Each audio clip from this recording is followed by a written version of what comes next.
I started, way back in '70, you could only be a retriever judge if you owned Labradors. Now, the Golden Retrievers were forced into the club, the Labrador Retriever Club, by the Kennel Club.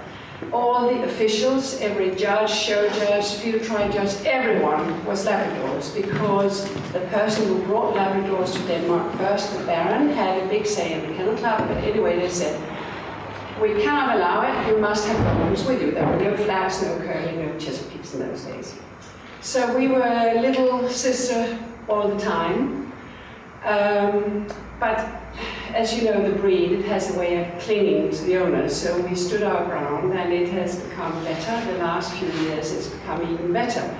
Now, the word family dog is no longer a sort of, what do you call it, a slander. It is now a vital thing, as we know that if we didn't have the families to give us the feedback on what we have produced, we wouldn't be very well off. But anyway, in those days, I was put forward by the Golden people to the committee, the Labrador committee, to become a judge. No way. Then I was asked by the Schnauzers, because I've been studying for them, and so that way I got there. But to get there, and this is still the case, to even start thinking of becoming a judge, you have to be stewarding for many different breeds. Pugs, retrievers, setters, spaniels, Chinese crested, whatever. Several times. That goes into your agenda. How many times have you been stewarding and writing for the judge? Because the view is that it is a good thing if you know a lot of other breeds. You don't have to judge them, but at least you know that a shoulder is a shoulder, a hawk is a hawk, a tailset is a tailset. You know it varies with the breed. When that is done, and you are finally allowed to be a judge student, I was then a judge for Schnauzers, but I was then accepted to be a retriever judge. So I had to be, you would call it a student judge, where I walk quietly behind the judge and try to put forward clever questions. And according to, I mean, depending on the judge, he would either be a very good help and answer and so on. Some of them would turn around and say, what would you do with this dog? You know. That over, you went for an examination on anatomy. You still do. Nowadays it's 2 days running the first half. Then it was these 2 days, and you were sort of asked to judge 5, in this case, retrievers, Goldens, Labs, you know, ugly and not ugly, pretty and not pretty, and write your critique, because that's the key to our system. We write a critique on each and every dog, from puppy to champion. And in that critique, then they sort of sit back, and 2 months later you have the message, have you been approved or haven't you? They also ask you what you know about HD, they also ask you what you know about eyes, and so on. So if you were very unfortunate and you didn't know your anatomy, the description you gave of these dogs and the evaluation, I mean, you would fail. Lots of people fail. So that was done. After that, you had to be a, well, I call it an apprentice judge. I have my own little table, the opposite corner of the judge, and I had, in those days, I had to do so many shows, and I had 70 write-ups as the apprentice on Labs and 70 on Golden. And that meant, in those days, several shows, because there weren't so many. The judge then has to approve them, send them into the judge's board, and you wait, and then maybe you're approved. Now this education may last 2, 3, 4 years. I mean, and before you even start there, you've been reading.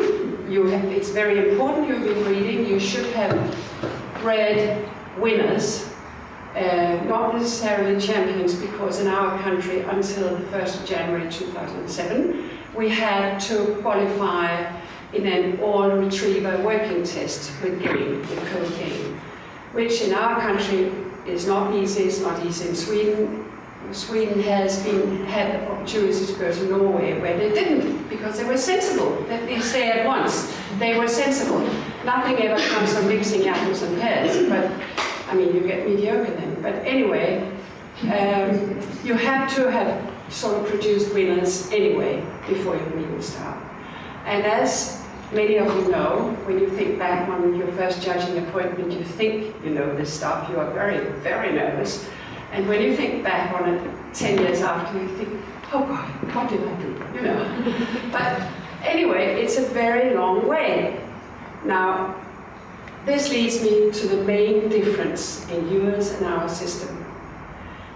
If we cannot judge, a judge cannot judge more than between 70 and 90, sometimes a little over 100 dogs, because we have to give this description on each and every dog. Starting with the nose, head, tail set, whatever. We can just write the highlights, but the good highlights, but also it is very important that we write the main weaknesses. We then grade them. This dog, oh good, everything, excellent. This dog, very good. This dog, good. They have ribbons, and what happens is that the very good and the good can go home. You never see them again. You don't have to worry about them. You have said this is a very good, the tail set is awful, or the feet are awful, or the coat, or whatever. Something that for you means that this is not an excellent Goldie. Let me say at once that we vary in our taste as much as you do. I mean, I know there are certain things that I'm an absolute freak, you know. We all have freak points. Somebody else, Henric, could have something else. That's fine, because we have written what we thought. In your system, you compete. You have many, many classes. We don't. I can sort of tell you later how many classes we do. You have a lot of classes. You have a lot of chances if you entered your dog.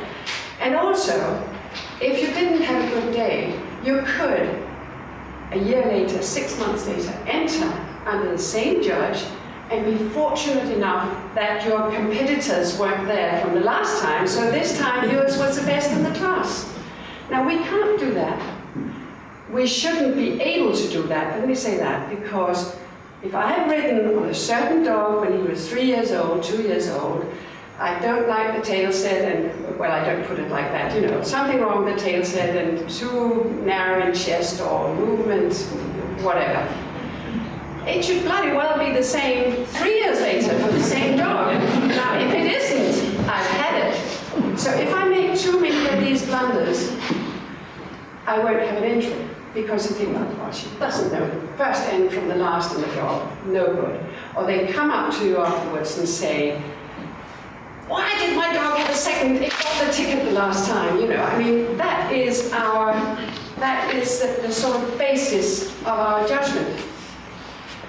Because we are taught and taught and taught and taught to measure every single dog to the standard of the breed, irrespective of what is there in the ring.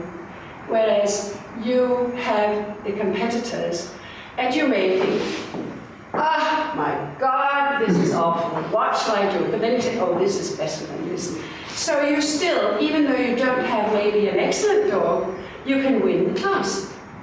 We can't.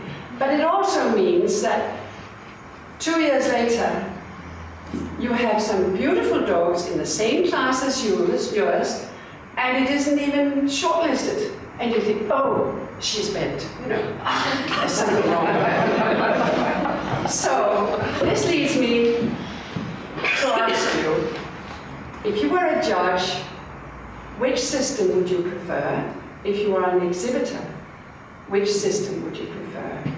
One is sport, the other one is drop-dead serious. You are drop-dead serious as a judge in our system because you cannot afford to make errors. You have to rely on your eye, your knowledge, and being absolutely correct, fair, everything. Even your best friend, if the tail set is not good, it's not good. You can't help it. Now, I may be a person who doesn't mind about wrong tail sets, so a lot of dogs go out with wrong tail sets. But I should bloody well stick to it if I see the same dogs 3 years later, because otherwise they'll think I'm, too old. She's had it. She's had it. So I ask you.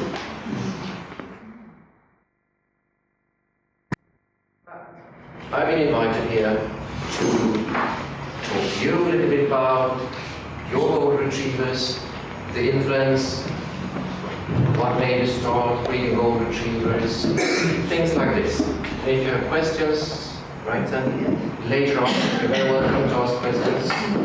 If Hazel doesn't feel like answering them. I've done some small notes here of things that for me would be interesting to hear again and again. Because I'm like that. I always want to learn, to hear things again and again. I think it's wonderful to have and hear these old stories. Style. I love the name Style. Where does it come from? Village in Cheshire. Okay. And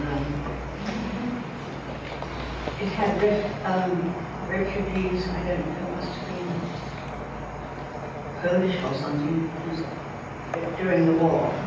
And then now it is famous for ladies or women's prison. It's an open, very near. So Style was village. Yes, it's a village. One pub, one butcher. Okay. So you of course lived there Yes. when you got the prefix. Yes. I was amazed I got the prefix because it was a village. And normally they say you mustn't have, something for the town. But I didn't realize that style meant style. It wasn't until Diana Pierce was photographing my dogs, and she just said, "Oh, so stylish." But then I never thought about it, because I lived in the village. Right? Slightly different spelling, Yes. but still Style. Yes. But, If we go back now to the beginning of the 50s, I know you told me many years ago you had a bitch called Julie of Andria. that's right. And I immediately thought, Julie of Andria, Jane of Andria, So this is a little sister to Jane of Andria. it must be in nearly every paper. No, not. Because Jane of Andria was the mother of Cameron's Tavern of Andria, Yes. Christopher's father, Charles in the 14th century. So it's behind everywhere. So you had a little sister, Julie. Did you like the name Julie? No, her name was Judy. She was registered as Judy of Andria. Julie. You called her Julie. I called her Judy. No, the other way around. Yes. Judy. Registered as Judy. Okay. We didn't like Judy, so we decided to call her Judy. All right. So, did you start breeding? 1953, 55? I was married to an army officer, and we were always being sent all over the place. Jordan. And then when we were posted on to Hong Kong, she stayed there with a friend. And then came back, when we were posted back to England, she came back after 6 months quarantine. And I would never, ever put a dog in quarantine again. She was horrendous when she came out of quarantine. She was like a barrel, and her feet, but she'd only been on straw or something, I don't know. But I said, well, I have to burn that off. And the vet said, you can't until she gets something, her feet improved. So this means that you never I bred. never bred from her. No. By the time we got back, she was too old. And then when she died, I had remarried, and they had a Spaniel. Don had a Spaniel. And when he went, I asked him if I could have a golden retriever because I wanted to read. And he said, yes, go ahead. And I read up Margaret Barron. she got a puppy for me. Then when I rang her to say, is it all right to come down? She said, I'm awfully sorry, but the kennel girl sold your puppy. So I said, well, what do I do? And then she said, well, Joe Tudor has got a Talleyrand daughter. And sister. Tomorrow. Tomorrow. Well, I had one of each. Yes. You know. Yes. And I had this bitch called Cameron's Wistura. Wistura. I say Wistura.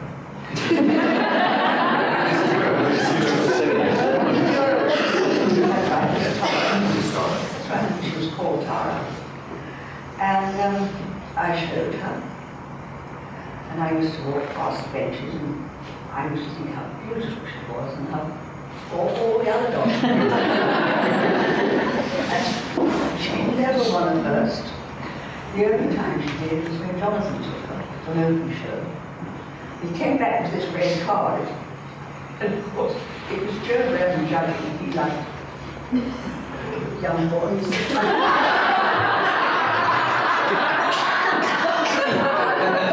Jonathan was your son. About 18 or something. I said, I can't believe it. I can't believe it, Lucy. She never won anything. And then I said, dawned on me, I said, how many in the class? He said, 1. Then I realized she had 2 letters, and I realized that I wasn't going to. I got the same head all the way through. It was triangle, very short mouth, very sweet. And so I then went back to Joe and said, can I have another lich, please? And this time, of course, they were very careful. Margaret Barron went there, and Joan Gill went there to choose this puppy. I can tell you this. But a couple of years later, Margaret Barron said to me, do you know, I'm so disappointed in that puppy. I thought that she'd be better than she is. That was my foundation bitch.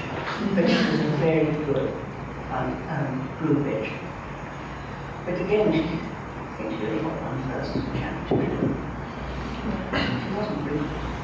And the bitch you're talking about now is Gilda.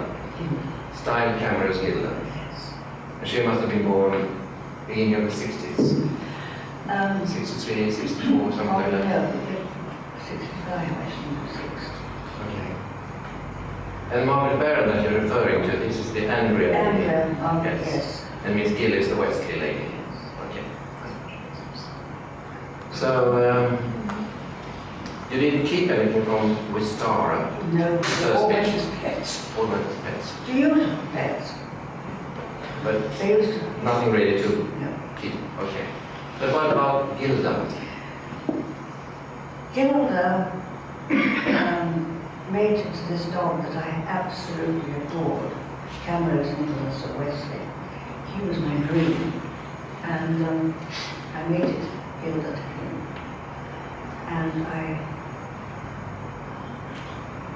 I don't know if it's, I can't remember if it's the first letter or the second letter. I kept the 2 bitches, Siddy and Sophie. And then, well, they did very well. Joan Gill used to show Siddy, Sophie, and I showed Siddy, and it was amazing, because I was nearly always at the end of the line, and she was always at the front. And yet I made Sabella up. And I can remember Joan saying to me one day, she said, I think that Siddy is a better bitch than Sophie. And I thought all along, because Siddy we had to make one head, and she was my first choice. But Sophie was not such a good brood bitch as Siddy. Siddy was another outstanding brood bitch. So that's the making of a kennel. I don't care what you say. It's the strength of your bitches that count.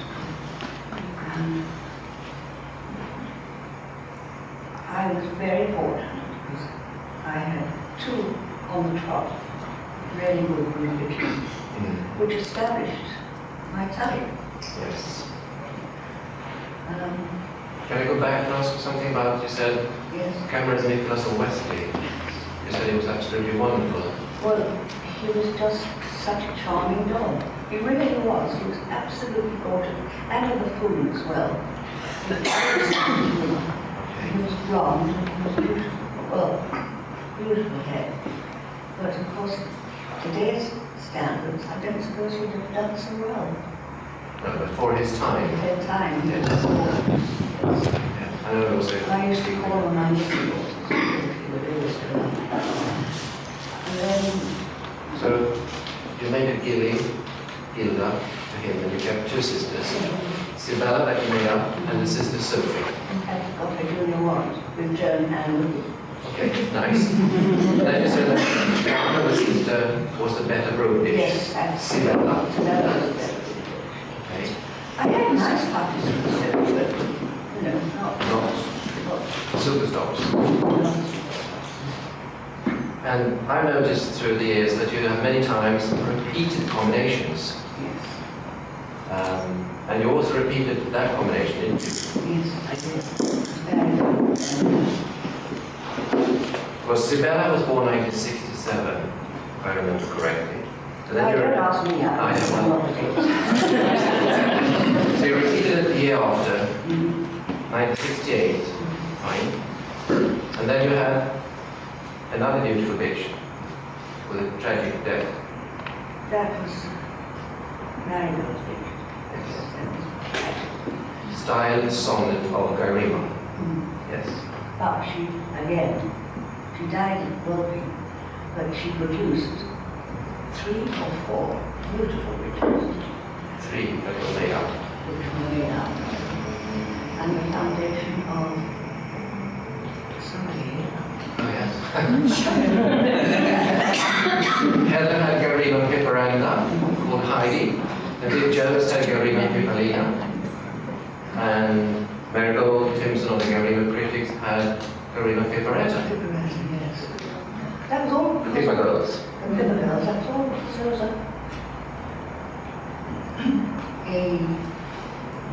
bear, baby bear, zoo called Pippa. Quite wonderful. Polar bear. Polar bear, Yes, we yes. had a polar bear. And it was very rare. And it was called Pippa. And that was But this was the sonnet, the style sonnet. yes, The youngest sister to Sibella, yes, Marigold had the first litter, and she died during the whelping. yes. Well, yes. And who was she mated to? To produce the Pippa girls? Must be Christopher. Christopher, yes. Yes, it's Christopher. And of course, we all know that that was the foundation of some very famous kennels. Well, Christopher had a lot to offer. And he did produce better bitches than dogs. But I mean, those Christopher bitches used to come into the ring, and you could just tell they had so much quality. Being in Midland used to come out year after year, and she did one beautiful.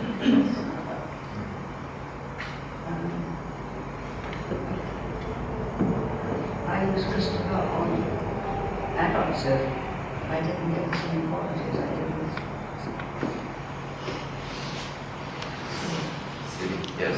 And then you did almost exactly the same as Mrs. Timson did.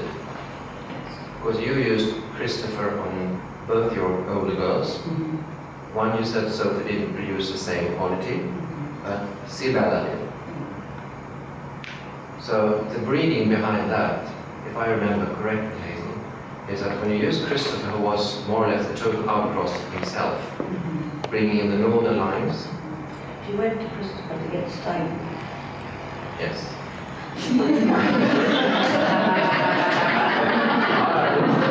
It's a great confusion. So Christopher was more or less sort of outcross, but you were doubling on the Camrose pitch lines. And the outcross was there to bring in the good points that would be needed, I suppose, that could have been Yes, for. but you see, Joan, I don't think she ever used. I don't know. I don't know. It's a long way back. Yes.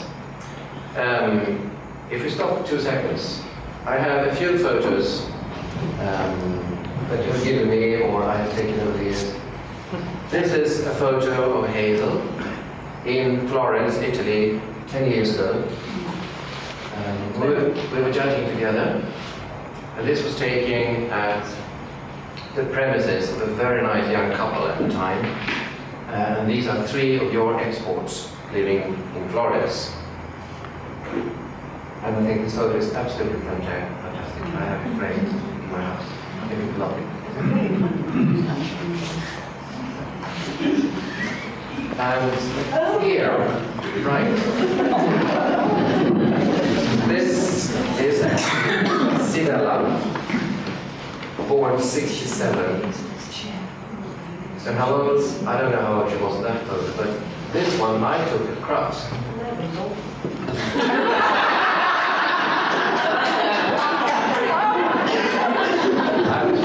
I think this is lovely. Crufts 73. Mr. Tudor. Mr. Tudor. Yeah.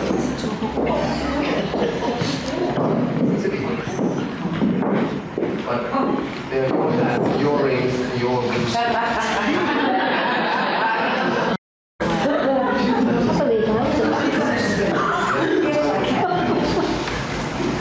Okay, so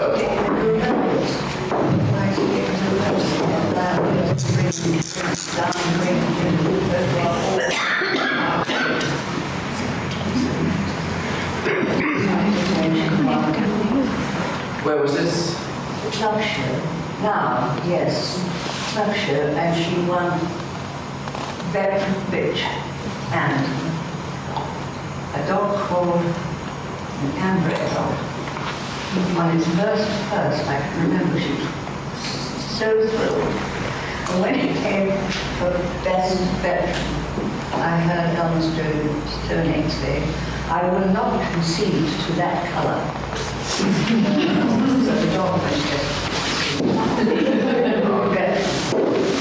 Yes, I can see she was very blonde. Oh, she Green. Yes, it's but the hair, you're thinking that's good for you. Oh, but it's lovely. They were soft. That's what soft. Yeah, You think we've lost the softness of the eye? well, not all, but I mean, there are a lot of plain, hard-eyed dogs. Okay, back to Sibby. She was like, Okay, we talked about this, and I went, you said, you just mentioned she was a fantastic provage, as was the next generation. So, Mary Simpson used Christopher on the Little Sister, produced The Paper Girls in 1970. And a few years later, you used Christopher on the Little Sister, your dear Sibby. And here comes that's a completely natural picture of Susie. It was on Eggleston, and I was just, there was a friend of my youngest son from Australia, and he was just taking pictures, and he was taking pictures of them, and somebody's hat blew off. And that was just why she, something stopped. And it was completely natural. This, of course, is the tail, going up the tail. She did have a necklace, didn't she? But I just adore this photo. So, how old is she? Do you remember? Well, I know I was unplaced. It was, I remember I might be and I can remember saying to Joan Gill, well, I'll concentrate on the working side because we just won a working test. And still, next time she She did a lot of winning as a puppet. Yes. A lot of. I remember her and the sister, 74, when they were about a year. And didn't she do very well in the puppet classes? Wasn't she up on the year or something? Yes. Wow. In those days, they had it for. Well, it must have been. Yes, she finalised. She wasn't obviously that. But she was a great showgirl. I mean, so she loved it. Even as a veteran, she was showing. And that's half the problem. I mean, if you've got a dog that isn't happy, you might as well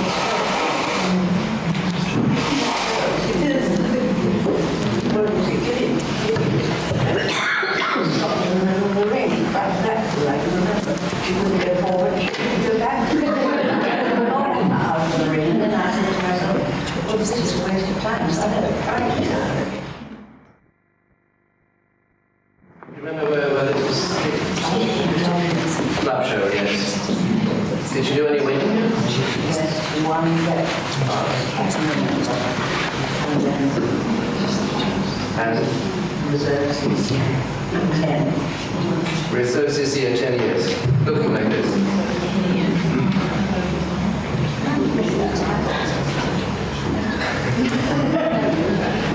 But she continued, of course, all these years, she did a lot of winning. Had a lot of fun. Yes.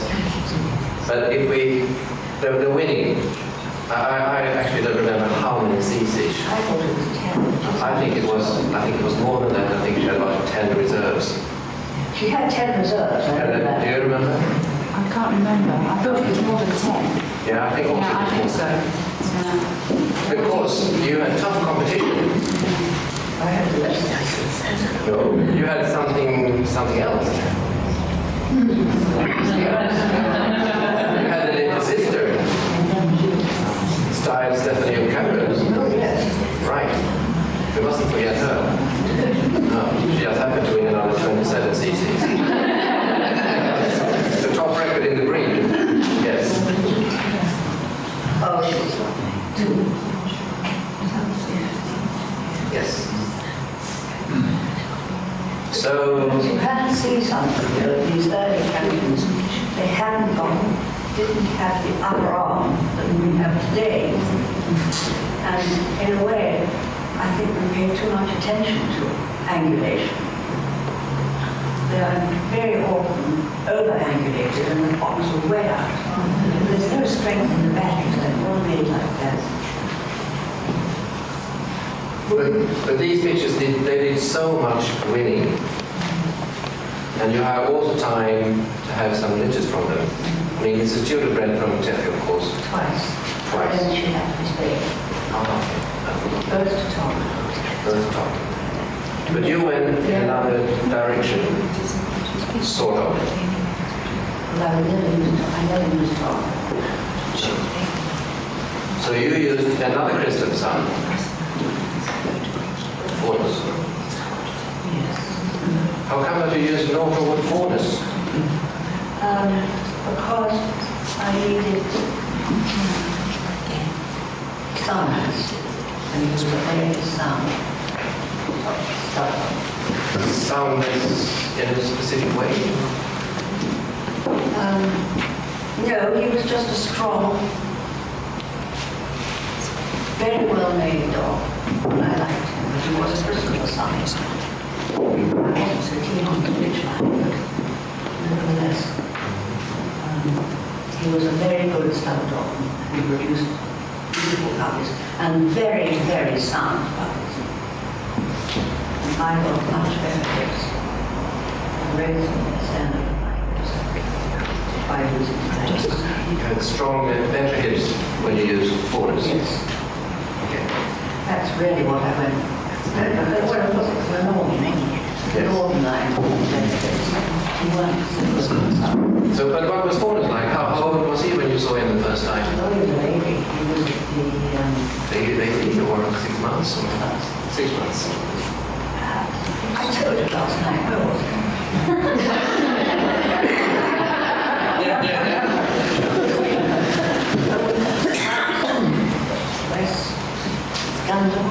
from Cirencester, Midwest Dunlop, yes. And I suddenly looked up and there was Ron Bradley with his it really was gorgeous. And I thought to myself, well, if he goes on, I'll use him. And he did go on. And you did use him? And I did use him. But you were not the first to use him. No, Marianne was the first. Your friend Marianne used him the first time. Yes, the first time. Okay. Well, I did the mating. Yes. Actually, I feel it's not where it was. No. When she lived in Western, in Buckinghamshire. Okay. I don't know why.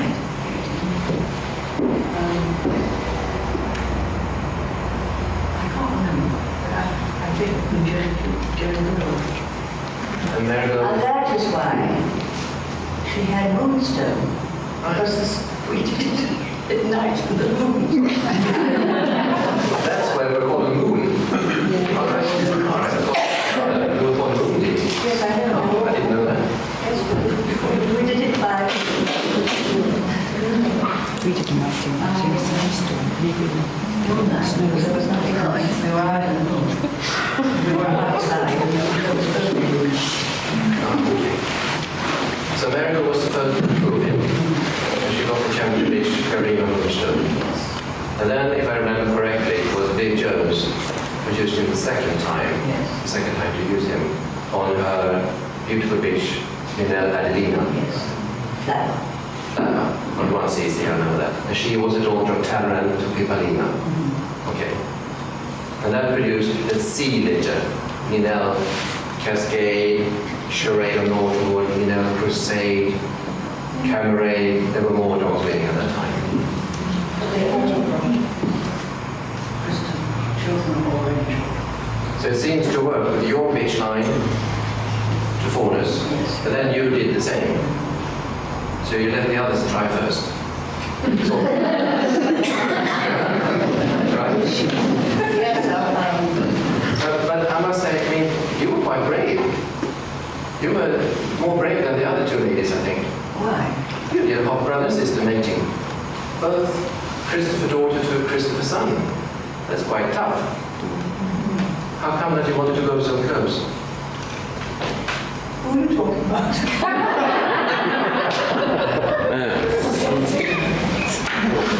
Right. Both Christopher Yes. produced. Well, it's not quite inbreeding, but I do believe you have to line breed.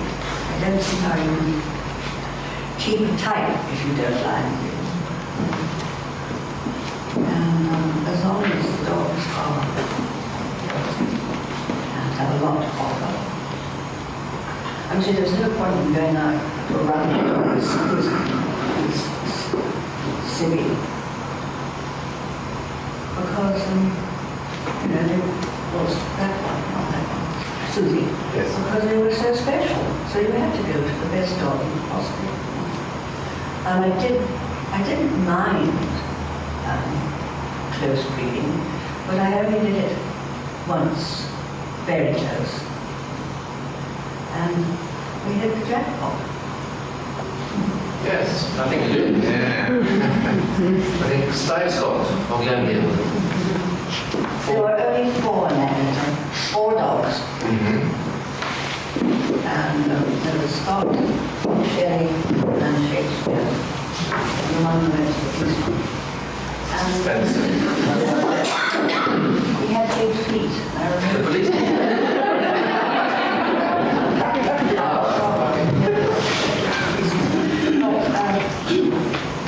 I would never have let Scott go being a bitch.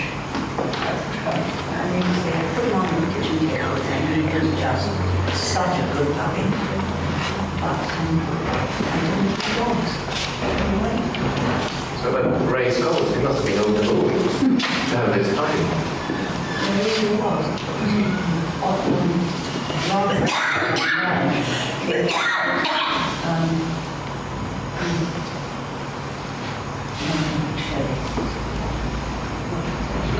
Roger Taylor. Yes. yeah, my memory's not as good as it was. was Roger Taylor, and he chose the big fluffy puppy, which of course Roger Taylor would.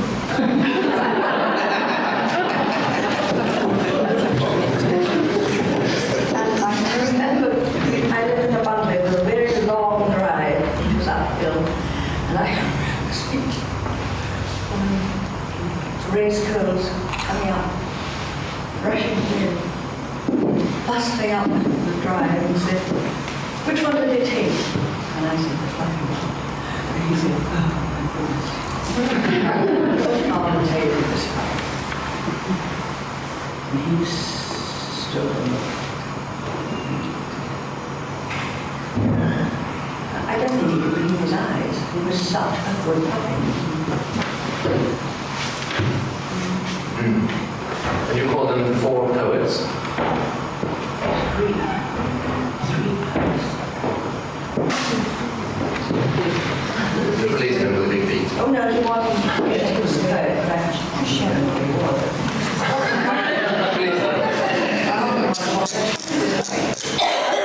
His feet were all over. But this was actually a repeat combination. You did it once before. Yes. Yes. Yes. And you had a beautiful dish. Yes. Saskia. Yes, yes. What happened to Sas? Sass went to Spain. To Spain? Wow. Oh yes, you did. Wow. Nice, on the beach. Did you go to Petro? Or what happened? She went to Spain. Not really, Petro. Okay, so what happened? I mean, how come that you sold it over to the King of Spain? Well, there used to be You found I ran on, no, I ran on to this lovely village, which did quite a good winning puppy, and a dark one, someone's colour, several one's colour. No, I don't know. Anyway, I had to decide.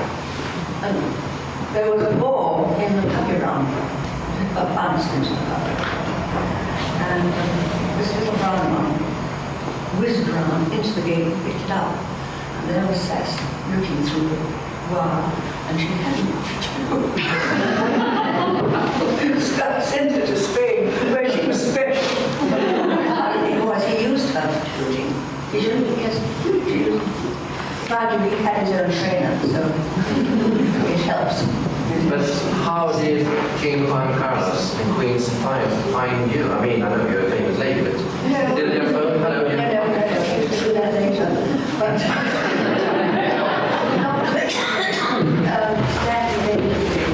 Stanley Dangerfield, yes. I think he rang. I don't know how German I don't know. It got round that I was kind of more hurt with this bitch because I didn't want to run on two again the same age. So she went to Spain and did very well. And Did he have any puppies from her? yes, he had. He tried his handler. What was he called? Pandu, Mr. Simple Handler. Pandu. Yes. Came over to England, went to dozens of kennels where they had champion dogs and tried to buy a champion dog. And of course, in England you can't buy a champion dog. No one would sell them. At least I don't know anyone. And I do know people in the past who would, but not today. Anyway, he came asking, he said, "I've got very good plans. Somebody wants a puppy. It's the King of Spain." So I said, "Well, it's thinking all right." And she had quite an impact there in Spain. But he couldn't. He wanted a champion to put her. And he couldn't get one from England. So he bought in a champion from America. Having a big bear. Yeah, something to do with, I don't know. Bear. Yes, absolutely. And natives, my bitch, to this lucky bear, whatever it was called, and sent a bitch back to England, to King Constantine of Greece. Ah, another king.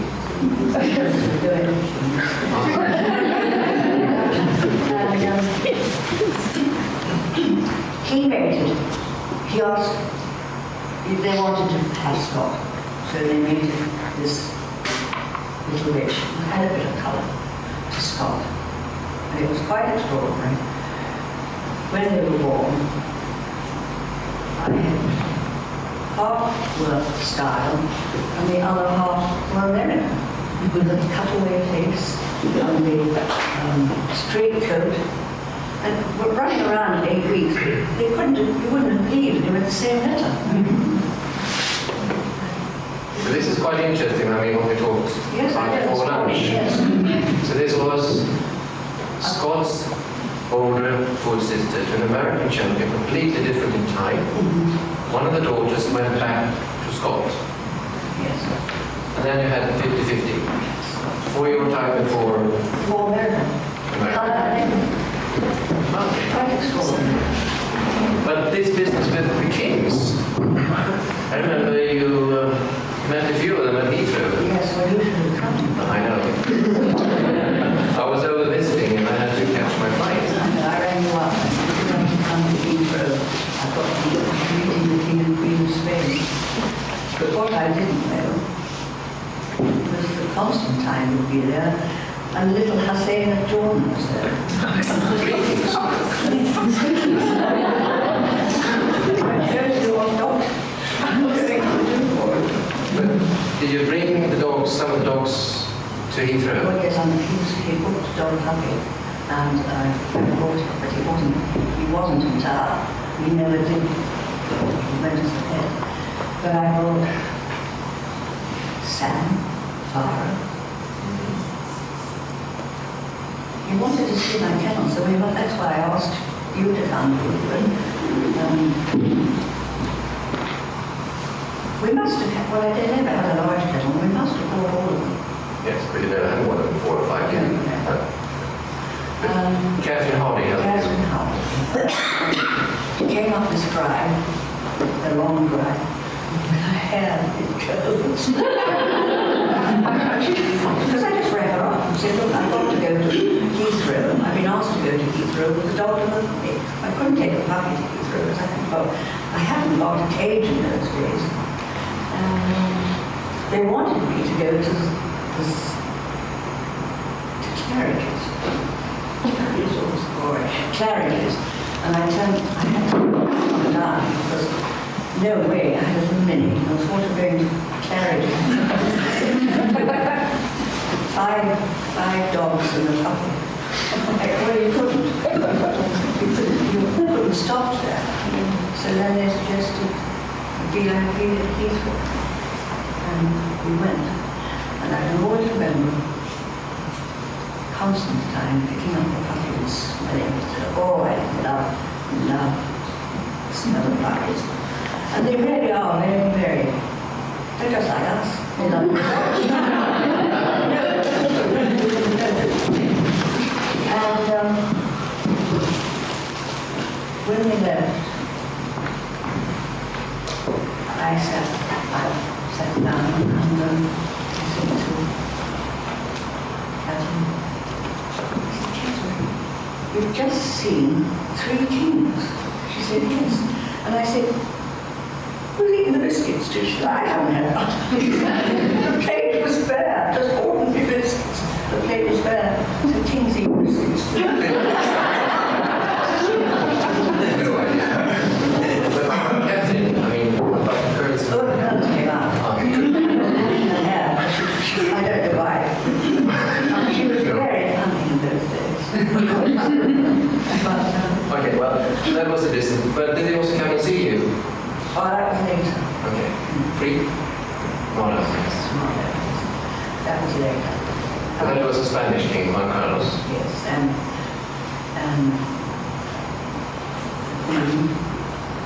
I think the king's sister, she was a princess, I can't remember what, Yes. but she lived in Portland, amazing.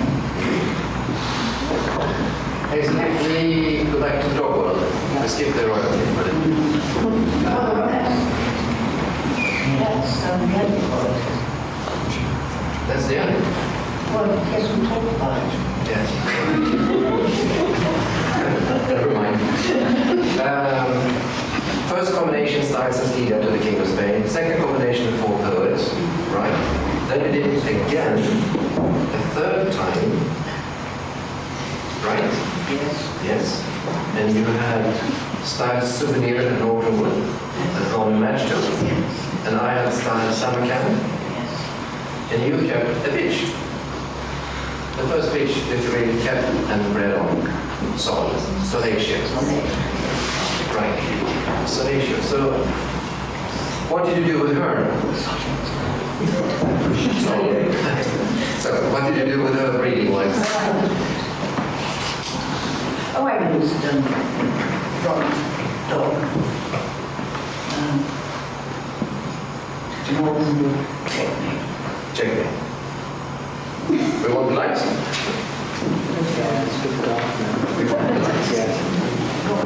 You used checkmate Twice or 3 times. 3 times. And I remember you sent some very famous star dogs abroad. Oh yes, there was one good dog in the 3 business book. One in each. It's quite outstanding, yes. Okay. So what did you keep from her puppies to checkmate? You ran on. I don't know. But yes, also. But you never, did you stop there or what happened to? No, I stopped. You stopped. One good dog in tutor is really not very encouraging. And she was a bit dicey in temperament, so I decided to stop.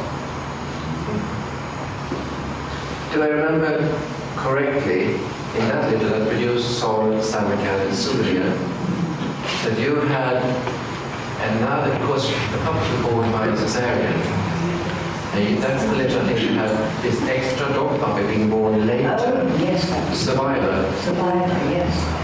I've forgotten, how is that possible? If you do a cesarean. It's possible, but I had the litter. She was due to work and she was late, so I asked the vet to do a cesarean as I was judging in Sweden with the poor lady in those days. Okay. Where Midland? Okay.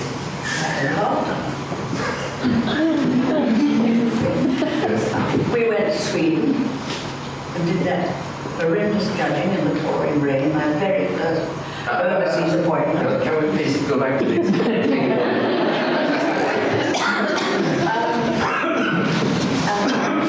The Bradleys led me in their kennel girl because I hadn't got anyone to dog.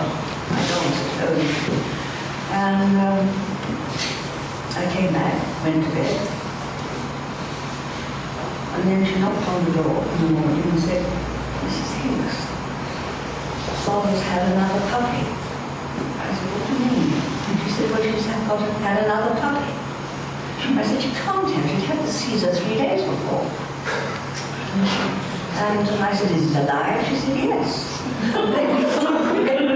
There in the doorway, literally in the doorway, the sitting room and the hall, was this puppy.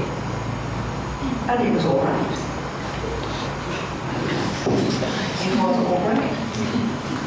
But it was an extraordinary thing, and what must have happened, he must not have gone the right way. It must have been tucked under. Strange. So did you keep him for a while? Fiver. You call him Fiver, didn't you? Yes, survival, yes, survival. Extraordinary story anyway. You do a cesarean and then they produced another puppy on the teaching. Well, I've been to Sweden and judged and come back. I know.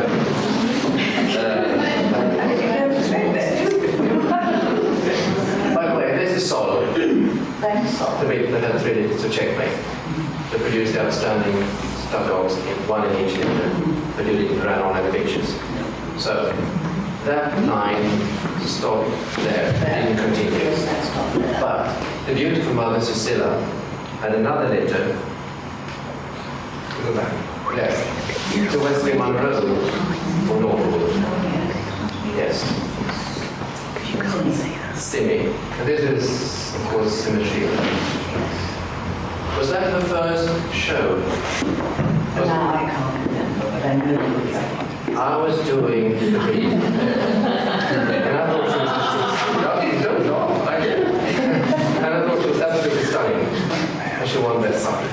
And then she was Best Puppy show. But who is this judge? I don't know this man. Oh, I know who that is. It's a...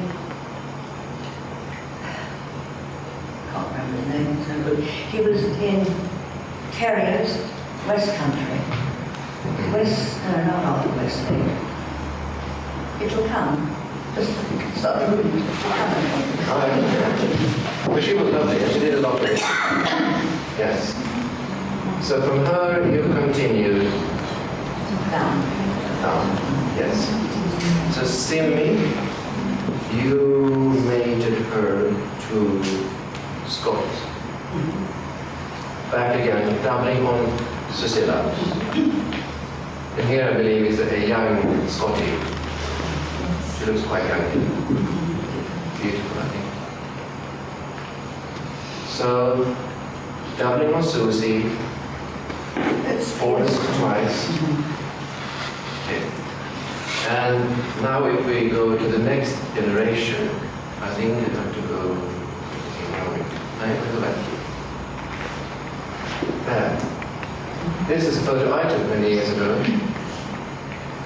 Symmetria, Super Scotia, Sepia, and Saccharissa. 4 generations. So you use, this is Super Scotia. Yes. And then you got Sepia. Completely different in color and shape. Why, who was the father? Do you know? I thought it was King Under. Oh, Yeah. I'm drinking either of that, yes. Very different. Yes, I judged too much. Yes. You can't go on. You have to go out. It wasn't complete outcomes. But a little bit different head shape, a little bit different in expression, and much, much darker. That was her there, but she was a really rich girl. Dark. And then the next generation, you make Sepia the dark girl to Sturge the Saxon. Yes. And you have Saccharissa as a puppy here.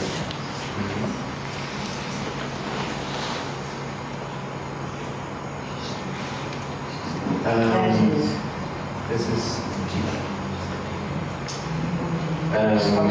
yes. There's a few photos missing that I don't have. Susilla also admitted to sensitive trials. Yes. And you kept Samphira. All these S's we are in a bit of a money. Samphira. No, I think it's wonderful. So Samphira, she was also dark. She was dark. Beautiful. Absolutely beautiful, but would not show. Literally, she just used it. She wouldn't move. And she was absolutely beautiful. She just wouldn't move. But you had one interval from her, and you used Pinecrest Salvador, Yes. Figueroa. And then she was run over, wasn't she? So you kept Samphira. That's the Salvador Samphira daughter. And then back to Scott again. So that's 3 times Susan in fact. Right. And this is your Scottilla. But she wasn't called Scottilla. What was her pet name? Teabag. Teabag. Marianne's still responsible for that. What? Yes. But you had the bitch. Yes. You would both the bitch. And you rang me up and you said, what's happened? And I said, well, they're 2 very nice bitches. You can tell when they're born, you know, children and triangulation. And I said, but I thought of my daughter was got a white blaze on the top of her head. And she said, oh, well, it was always a tea bag. highly respected judge.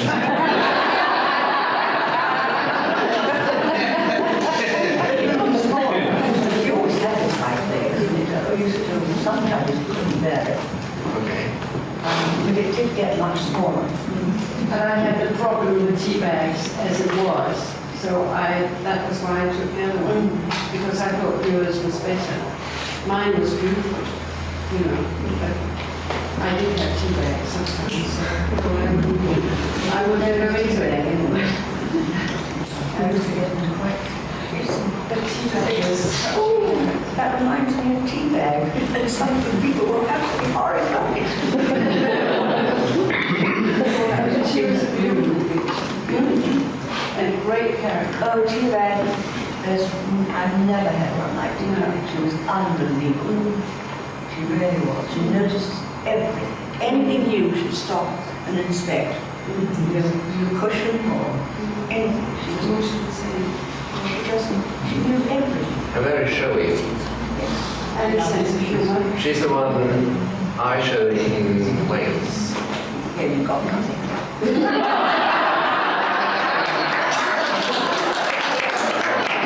That's not the point.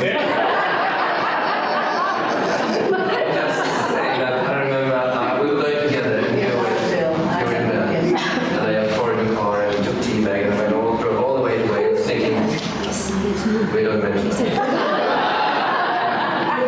I have no idea. Well, never mind. And anyway, it was lovely to show. We stood there and she was wagging her tail, really showing her socks off. I was thinking, oh, this is easy. Out with this water, thank you.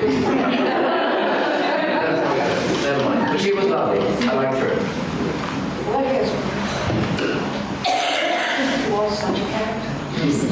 Tea bag. Such a personality. Yes. It was quite extraordinary. Tea bag. Then you had to use a little bit different dog. Use the dog that produced some lovely, lovely puppies that Mrs. Birdie had. Sensible ruler. Yes. And from that mating, you got this fabulous brook bitch. Snowflake. Snowflake. Ennis. Wonderful bitch. Which started her line of bitches and many other ram chains. Yes, I suppose so. I thought about you played tennis. Yes, I mean it's many, many generations going back here to the beginning of the 60s. Yes, okay. Too many of the topic in Canada today. It's interesting though. She hasn't got this fetish about ambulation in these early pictures. We didn't follow. We didn't. I don't know what has happened. Why we've got this fetish of having to have everything well and over-ambulated now. Because they're over-ambulated, they can't move as well. Anyway. Today, you have one bitch, Sally. Sabatilla, she's 8 years. 8 years. And she's your 8th generation. Is she? But that's enough for you to give really the wrong dogs. I think they should have an own They should have them in, unless they're kennel dogs. Yes. And I don't think they should be kennel dogs. They are people dogs. Your dogs are house dogs, which is quite obvious. This is in your lounge. Free.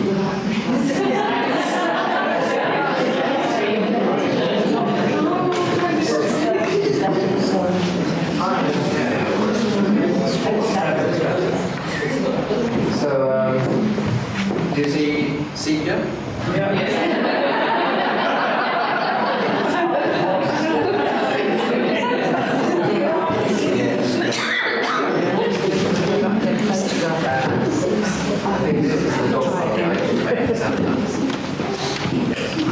So this time you had 5. I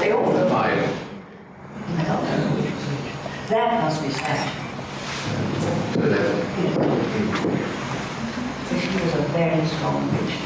She could have been mistaken for a dog.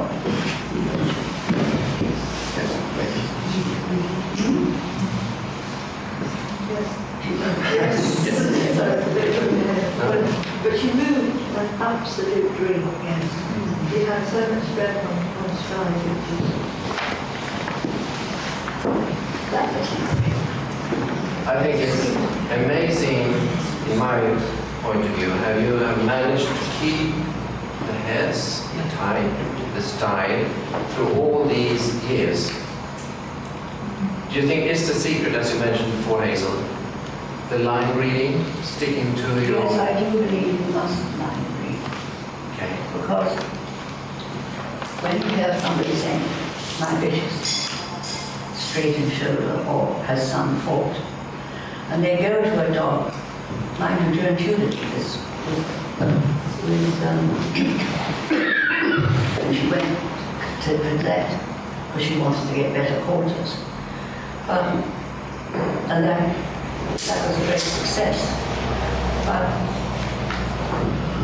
if you go to a dog which has it's a total outcross, you don't know what the parents were like, not really, or the grandparents, or the great-grandparents. Because no dog is the same. They all have faults. So if you line read, I knew every dog, and it's, mind you, that comes with time, but it comes with time. But I believe, well, I line read, and it worked for me. You might improve on one thing, but you've got probably a mixed pedigree behind the dog. So, Enid Nitter used to say, they're bungle pedigrees. Bungles, because they're all over the place.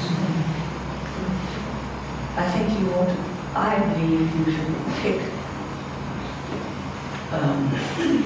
best dog you've got, you have in your pedigree, and line read to it. If you've got a good dog, line read to it. Wouldn't say that with every dog because I wouldn't have doubled on points very closely. But I used it and it improved my hips enormously. I didn't bother recently at all. I wasn't scared of being X-rayed because they just came back one after another, around about 10. Before that I had problems.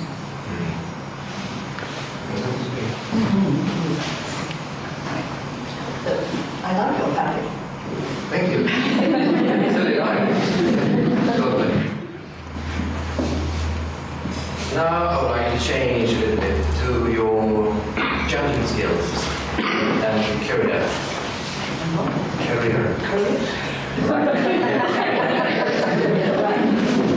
Yes, we talked about this yesterday. So now I'm going to tell you something funny, at least for me. Because I asked you, when did you do your first opera show? And I said, well, I don't suppose you remember when you did your first opera show. Yes, of course I did. I do. How can I forget? Which was? 19... October 1968. Right. So then I asked him, well, who was best of breed? That wasn't but I did. Yeah, you couldn't remember. I couldn't remember. But you said it was one brand of those dark dogs. So we tried with Andrew Devon. Was it Heather's? No, before that. Okay, we couldn't remember the name. I said it was something to do with Rudy. And no, really. Anyway, you went to bed. We couldn't figure it out. I said to Sam, well, who was this dog? We went up and looked at the yearbook. And immediately we saw Sutton Rudy. So I went to bed, happily, fine, Sutton Rudy. Then, Henric, are you awake? Sutton Rudy. So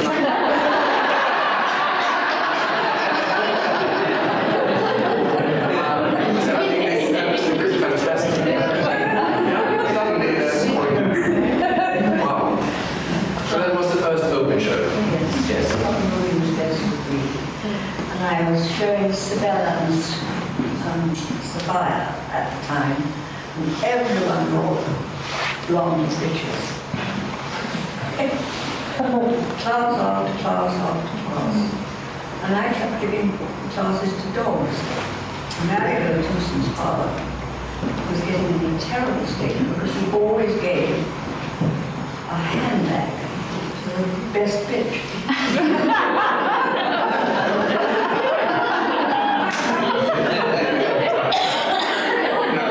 Marianne said he was getting awfully worried because he said he thought he didn't have dogs there. I bet came through, I can't remember that one, but I do remember something really. He moved like a bomb. But what was his breeding? I don't know. Bixfield. Was he Andy's father? Yes, Andy's father, yes. What was something? He was mated to Vella to produce the first Stabber litter, which was the A litter. Yes. I can't remember. Something Bixfield was behind him. Bixfield was Elsie Henric. No. But where did the Sutton come from? They lived in Sutton. Oh, was that there? Yeah, they lived in Sutton when they first started. That was when I first met them. So, I don't know, that might be where it's come from. I don't know, I can't remember what's behind the website. Prefix Sutton though, do you?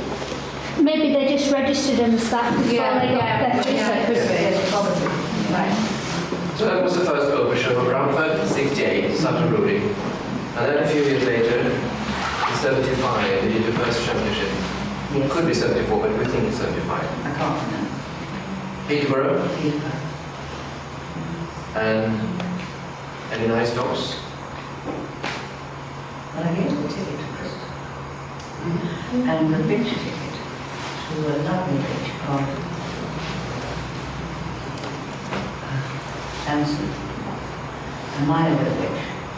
In those days, there used to be a very strong kennel in the north, in the Milo, and they did produce some very, very nice bitches. I don't remember dogs. Milo Hollywood sends you. Yes. I think you get a ticket. She was lovely. But Chris is the best. And of course, you have judged many wonderful shows in many, many fantastic places, both here in the UK and around the world. Crafts must be 94. 94. Mary knows very well, because the best breed, the Peter philosopher, in 94. I was there. It was, he was very much the type that I've been breeding, trying to breed all the years. You know, you recognize it. He was not. Yes. And he did very well in the big ring. He strode out and he looked absolutely lovely. Because a lot of old Belgians can't go into pieces in the big ring. But not that way. No, he was lovely. And your association crafts? I thought it was saleable. Soldier boy. Saleable. That was soldier boy. No, saleable. It was saleable. Was it? Yes. Saleable. So, I don't think he was there. It was better. And apart from any important shows here, you judged the World Show long, long time ago. I don't know exactly when it was, but it was in the 80s in Spain. And we think it was in Valencia. Yes. How was that? Well, it's a bit different from many other overseas judging appointments. No, but to judge in Spain 20 years ago. Well, I judged there before, in Madrid. And there's much more sort of razzmatazz to the World Show. But I did have one outstanding dog, which I had given a sausage to before, Okay. and that was Angus. Stand fast, Angus. Yes. And they came all the way to Spain. From Holland. Holland. Yes. But they knew I liked him. Clever. We're very sorry for the Spanish. All those years, all those miles.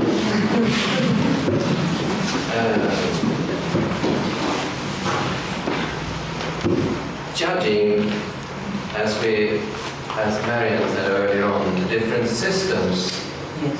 being here, writing your critiques on the 1 to possibly 3 dogs, and most of the time somebody saying good points. Then compared to our system, where we actually expected you to say something really critical also. I remember the first time we judged in Sweden, 1980. You were my steward. Yes, correct. All afraid. Yes. Shows in Scandinavia are outdoors in the summers, and there's no weather Hang on. There's no accommodation. It was August. Yes. And I thought Scandinavia, and I thought of all these big bronze Norwegians. Only on those days. They were big. Yes. And This is a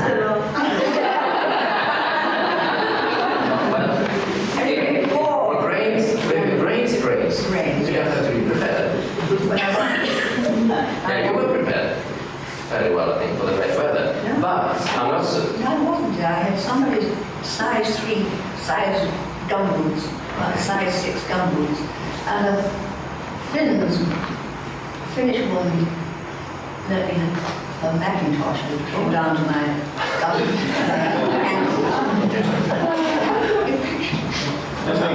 Probably somewhere.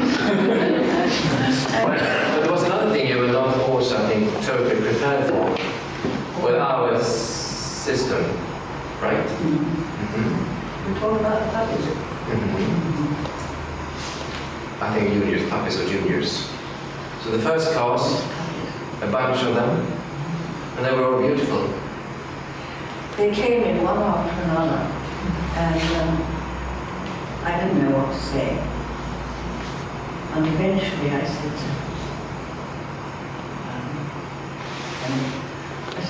I said, I've seen this one before, that's right. Yes. He said, no, you haven't. She said, I can't remember whether it was when the bitches came in. Yeah, but it's you in your class. Did you mean that they were wonderful or that they They were... were unbelievable. I mean, they were dreadful. Yes. You couldn't show them. Apparently, this man must have got the whole litter together and brought them up to me. I thought he was bringing in the same dog. It was all so awful. Then the bitches came in. And I thought, we're back again. Another awful puppy. Followed by another awful puppy. And I said, what can I say? So they want to say something. So I remember I said, this one shouldn't be here today. I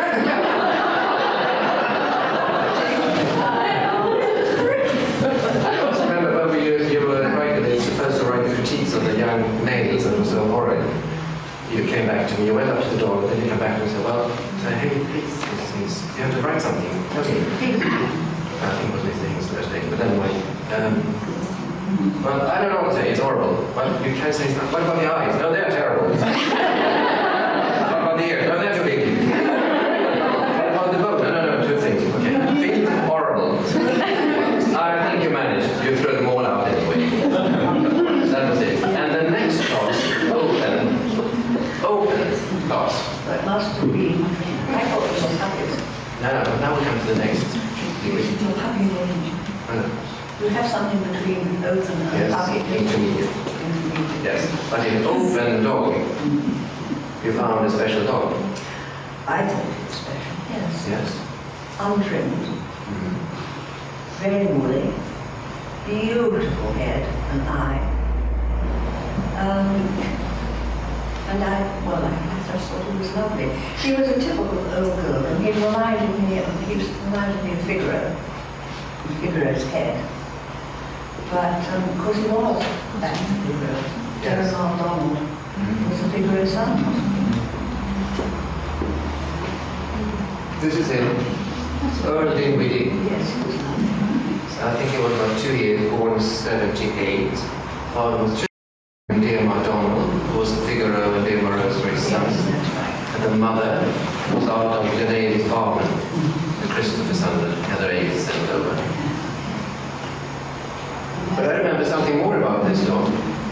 Because you were, as Hazel said, this dog was untrimmed, not well presented, novice handler, not prepared. But you said, okay, he's a easy winner. And you said, What did I say?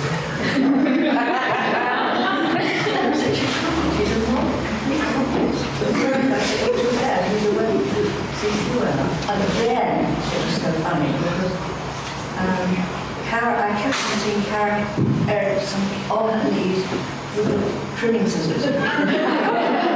Karen Erickson owned the father, dear MacDonald's, so she also spotted this dog. And she was trimming this dog out and keeping looking totally different. But, of course, the picture that I put up was quite outstanding. Yes.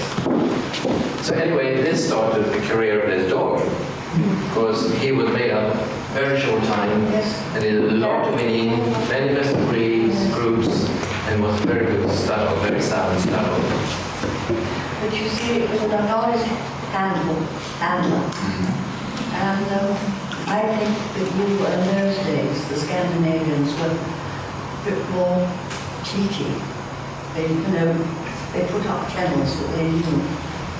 These dogs unknown. Yes. But we had a discussion about it not long ago, I think, because if you come with new, sort of fresh eyes to a country, to a show, you've never seen this dog before. Wow, this is a nice dog. Maybe the rest of us have seen this dog on numerous occasions, looking absolutely horrible. And perhaps not realizing that on this day, this dog is absolutely wonderful. Yes, but he continued to do it. Of course he did. He couldn't have done that. It wasn't. It was not. He was just Maybe also Marianne judged him, but he did a lot of it.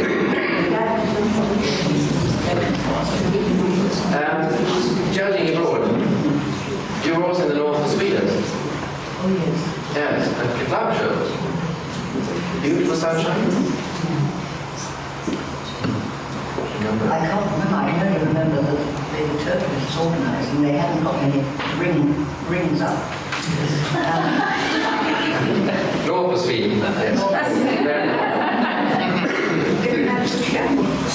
This was the club show, yes. And when I finished, I was dying to spend a penny. And when I finished, I said, where's the loo? There was a football field. This blue police, a sort of hut. And we had to walk right across there to spend a penny. I can remember it. But they hadn't got the keys, so after we got there, because we couldn't get them, I was nearly going to mint it. And then all of a sudden, I saw a boy running across the football field with the key. Was Thelma with me? Yes, Thelma. Thelma Beagle. And when we had ourselves, we thought, now it's time for food. It was a bit late. About 2. Yes, maybe. Anyway, the next thing we knew, there was no food. It was all cheap. So they said, oh, I couldn't believe it. You were there. Yes. But you were showing. So you didn't know what was going on, did you? No, you didn't.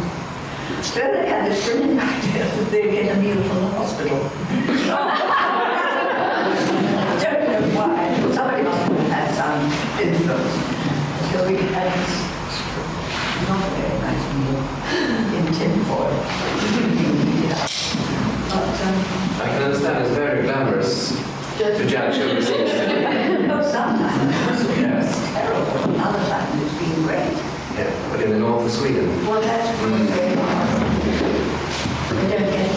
Well, somebody, Phil, said that they haven't had this club show up there for years. No, that was the first time actually. First time after. And how have they had it since? I think so. I haven't seen it. Marianne told me yesterday or the day before, when you were judging in Germany, 1982.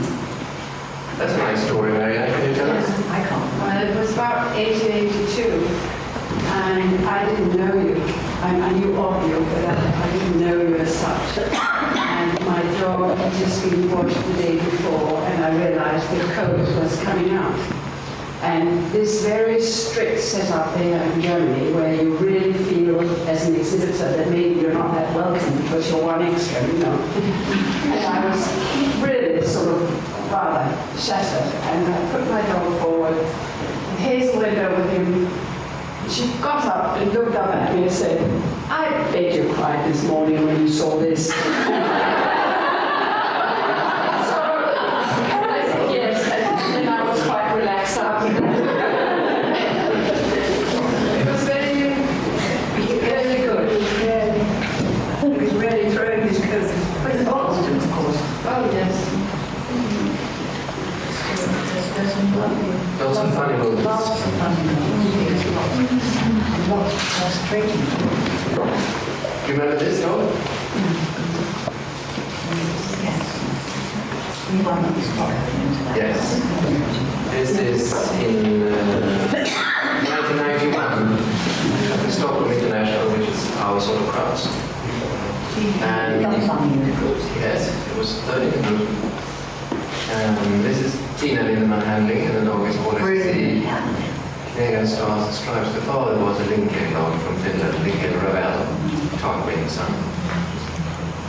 You did the dogs and I did the pictures. Yes. So this was a really beautiful dog of his time. Did a lot of me.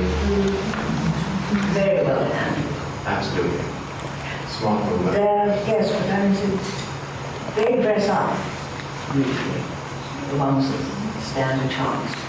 You don't see them in anoraks or anything. She was all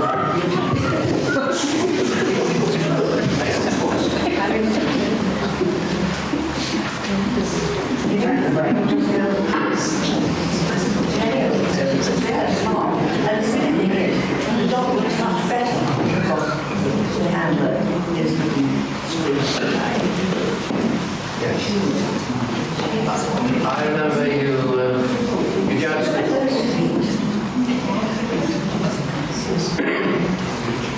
What about Australia?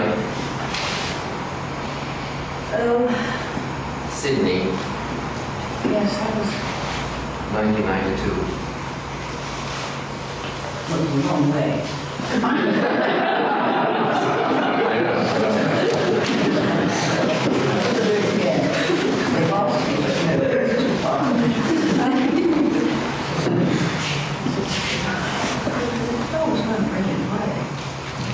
That time.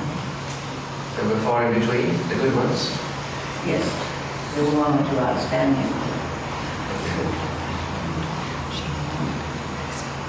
So what sort of expectations did you come with the first time to Australia? My grandmother would never stop talking about his dogs and how wonderful they were. And I couldn't Yes, it's it. I expected sensible Canada. But no, it's extraordinary. You hear them saying they're not saucers. What do they have in Australia? CCs. CCs. Yes, they have CCs. But if there are enough dogs entered, they have these county shows, country shows. Yes. The system is the worst I think I've ever come across. Because as long as there are, what is it, 11 or is it 12, very few entered, you can get a point to your championship.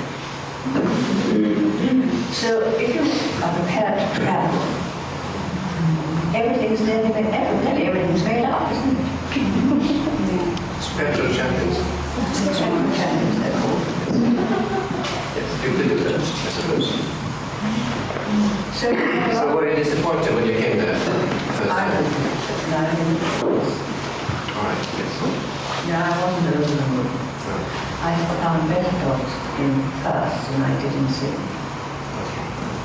But that's because of,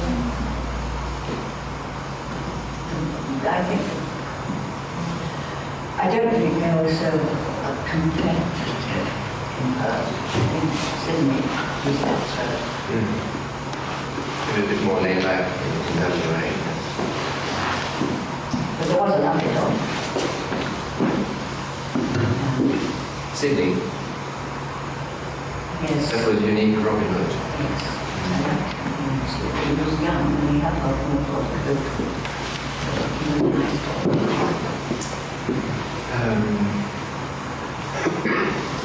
I was thinking, Elizabeth, we forget the judging now and all that. I think you mentioned in the beginning about to have a mentor. Oh yes, Joan Gill. She was wonderful because I knew the business of Western. And we used to travel a lot. I was living up in Cheshire in those days, so I used to drive down to Jones and then we'd go on from there. And she was very helpful. She used to tell me about dogs in my pedigree, which I didn't know about. They were before my time. And we discussed dogs, nines, and temperament, and sons, and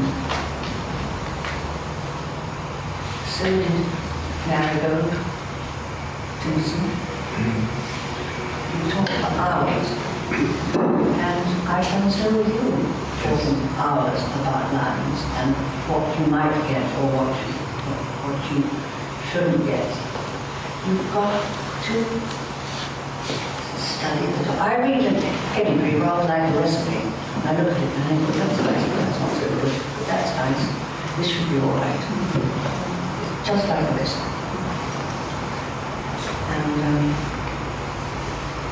And really, it's in the morning reading. Oh yes. That's when I used to drink whiskey. I would it. I wasn't a teenager longer. So having a mentor, in your opinion, is Oh, it was wonderful. most valuable. Most valuable, yes. I mean, it has been for me, and it was also for you. It helps. It helps. So would that be an advice if you are you sort of newcomer in the breed, have a mentor? Well, if you're lucky enough, yes, but I don't. Then say. I was going to say, I don't know where I go today.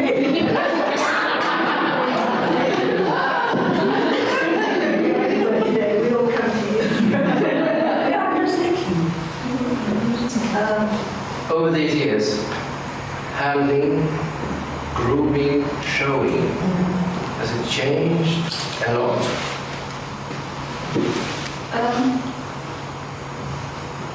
It does more often. I don't think so. Do you?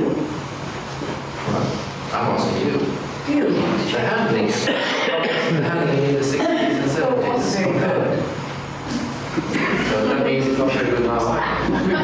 Or Well, it could be better. could be better. Okay. Grooming. Oh no, they know much more now. I mean to say, we never had, I can remember the first time I had a lesson on grooming, it was in the winter. I can remember her saying, you have the picture in your mind, and she was cut to it. Like a poodle. But I know what you meant. Yes. And I think they're usually pretty well presented today. Because you've all been to seminars and you all know what you're supposed to, how they're supposed to look. And we had absolutely no training at all. I don't know when the seminar started, but it was I can't remember. I know when I lived in Tom. son put on a seminar. But, Showing, yes. is it different today than when you started?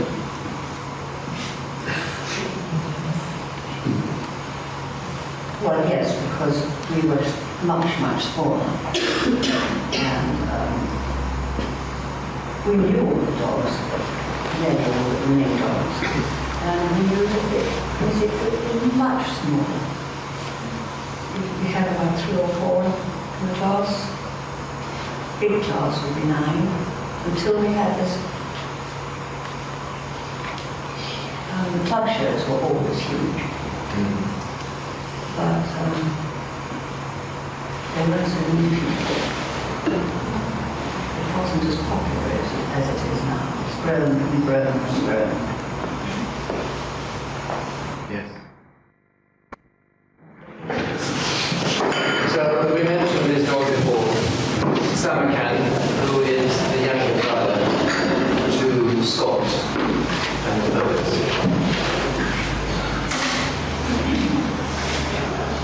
I don't think you kept something from this meeting. CCRM, did you? No. But I had Shay's handle. I did a lot of reading.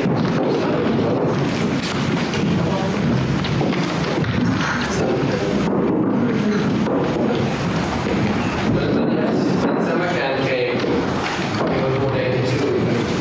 He was quite different to dogs we had in Sweden. He would be an extremely stubborn dog. As you said before, the hips, fabulous hips. I think the average percentage of about 7% HT in all his projects was amazing. So he was extremely strong there. And you had Saccharissa, I had Saccarella. That's her 1 year, and I think she's 9 years on the other one. And I am now 4 generations away from her. And this is the puppy that was lying from the little group. 4 months, I think, about 10 months and 3 years. And he was also very nice dog. This was when you came to about 4 years, 5 years ago, like this. Yes, but we have the breed groups where you're supposed to show a group of 4 dogs as alike as possible. And it was a very windy day, as you can see. But we, yes, I noticed. Good ball. I might be blind, but I'm not there.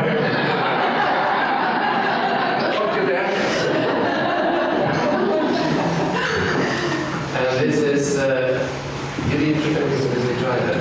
This is Rory's. This is Silsilla, 1 year and 5 years. And this was taken this summer at 9 years. And she's also been a wonderful brood bitch, producing many lovely dogs for me. This is you, with sparrows. Yep. I think it was a nice thing. So this is my dog.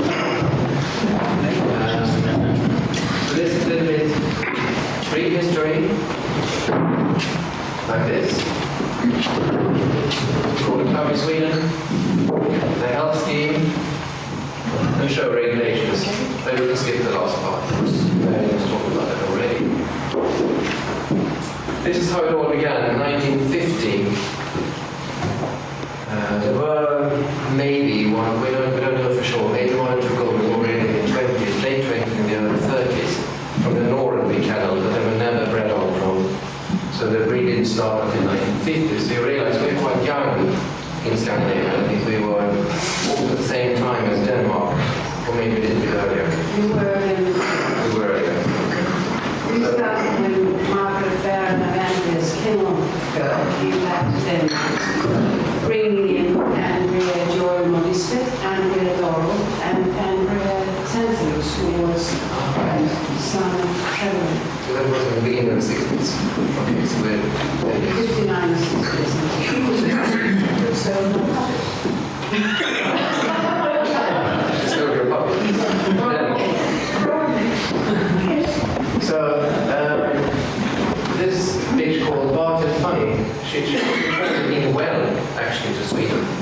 by this dog, Australian Starlight, and I don't know much about this dog at all. Well, we never stumbled on it. Ah yes, but Australian Starlight. I think there was some Torday dogs behind that. And at the same time, a stubble-down dog came, a stubble-down Tink. It was an adult dog, he was made up in Sweden. And then currently a little Compton arrived. So a very famous breed in Sweden called Mrs. Lillier. I will talk about her a little bit later. And this dog came to her as pure coincidence. One day she had a phone call from a girl. And the girl said, well, dear Mrs. Lillier, my name is whatever. I have imported a pet puppy from England, but I can't stay in Sweden. I have to go with my parents to Egypt, I think it was. So I don't know if you're interested in looking at or having this puppy, because I can't bring it with me. So this dog came to stay at breeder, and he was a very good and sound stud dog for the 50s. And I saw him when he was 17 years old. And he was still alive. And a few years later, the stubble-down brigade came from Mr. Hickman, also in Welsh, to see charge of the stubble-down area. This is brigade. So I'm going to talk a little bit about the pioneer breeders. 1950, this is a Bull and Sudan Niels and here the top of the they imported the first bitch that came in well, this Archie and Fanny. 1953, this is Mona Lillier, the port cattle that is currently with Compton and the stubble-down bitch. A few years later is Mrs. Brownie on the Sandmark prefix. So here I have just put down some of the most famous dogs at the Hilltropics. So you see, it goes back to 57. There were some famous dogs even before that, but this is how they really started. In 62, this dog came from Holland, but from English parents. Then this Webster Jess, she was a very beautiful baby with a lot of winning, produced some super puppies, and Honey, her daughter, did even more winning. Then they bought a brother and sister, store for Seabird and store for Larkspur. He died when he was 3 years. He was poisoned, unfortunately. But before that, he was the first golden in Sweden to be best in show all breeds. Larkspur, on the other hand, the sister, she was a fabulous brood bitch, and Bishop was one of the most famous daughters. Then they brought in a dog from Denmark, Coxie, his name was just Coxie. His father was Byxfield Cedar, who was a big winning dog in Denmark. And then these breeders are not more active. I think this Simon was the last of their winning dogs. There's a little bit about the start from the port, Mr. Lilliehög's kennel. This Apport Larry Jr. is a result from the stubble bitch that came in well to the Fig Tribe Champion. She kept Larry and also a sister called Apport Joy. And that's where this new era started with really super dogs. In 63, she imported Wessex Timothy from Denmark with the Andrea background like Marianne just said. He was the son of Lisbeth and Tarleton. It's pure Andrea breeding. Very close. And the next one, 66, was a very famous bitch called Daisy from Norway. That was her name. It was, instead of the mother stud female, it was a bitch from Norway called Liz, if I remember correctly. And the breeder didn't have a prefix. So Mrs. Lilly requested that is it possible to have her called Daisy from Norway. And she was number 2 dog of the year in 1969, all breeds. There's a lot of breeding. In 66, Cameron's Coletta came to Sweden by Andrea Levin Fergus and Cameron's Andrea Tamara. From Denmark again, Goldstone's S. And the father was Henric an English dog. In 68, the first blonde dog, as far as I have heard anyway, came to Sweden, Moonshine of Katrina. She was a Clarion daughter, very blonde like your city. Beautiful bitch.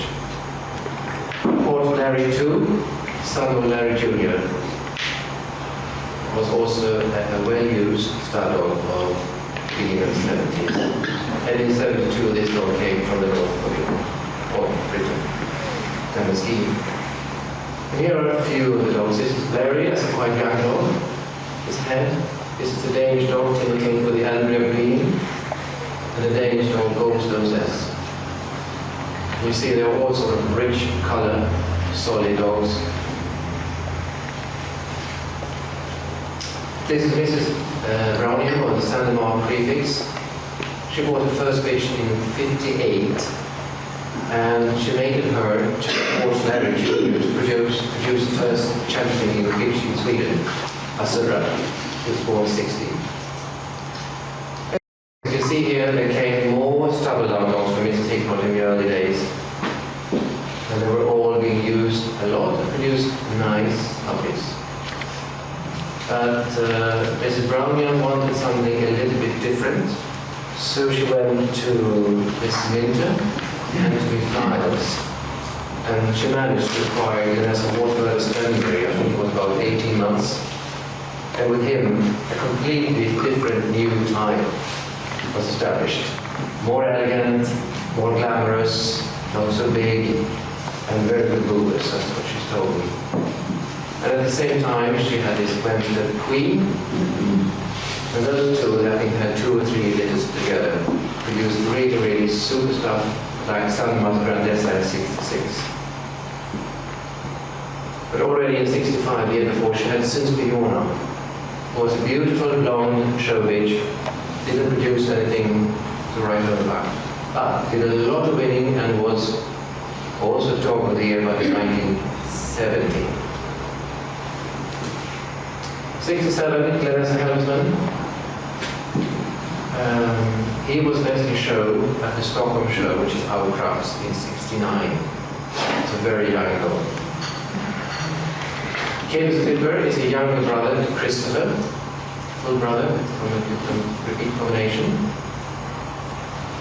And again, a new era, 1971 with Katie from Yo, who was the brother to Concord of Yo.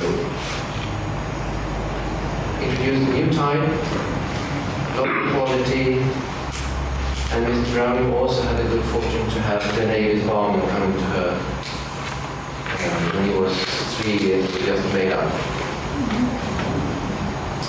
And she also imported the top line of Yo from pure working lines, and she mixed these 2 lines together, and it seemed to work very well. Sandemar's Superman was a son barman, who was possibly her last big winner. Gilnida Gracia produced also wonderful puppies, and Sandemar's Emilio is his son. And here are a few of these. It was her first champion from this Lebanon breeding. Vanessa Helsman was the best show winner at the Stockholm show, and you see he looks quite young. Sandemark Grandessa was the daughter of Vanessa Waterford Stanbury, introduced with more elegant neck and lines. This is Wemstead Queen with 3 generations from her. Then something happened in the beginning of the 70s, as you can see.